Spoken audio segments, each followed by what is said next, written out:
कोई और नहीं, कोई और नहीं, कोई और नहीं।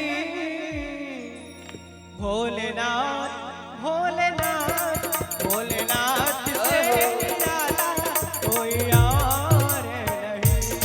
भोलेनाथ से निराला कोई और नहीं। कोई और नहीं, कोई और नहीं, कोई और नहीं, कोई और नहीं। भोलेनाथ भोलेनाथ भोलेनाथ से निराला कोई और नहीं। भोलेनाथ से निराला कोई और नहीं।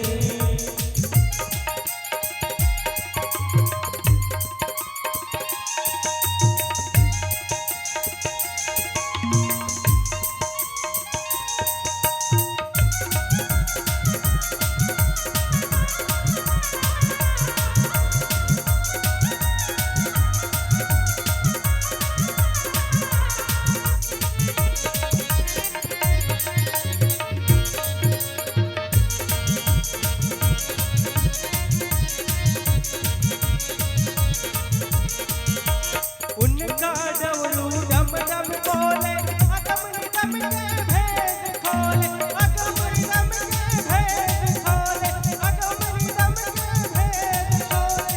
उनका डमरू डम डम बोले, अगम निगम के भेद खोले, अगम निगम के भेद खोले, अगम निगम के भेद खोले। ऐसा भक्तों का रखवाला कोई और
प्रेम से बोल शंकर भगवान की जय।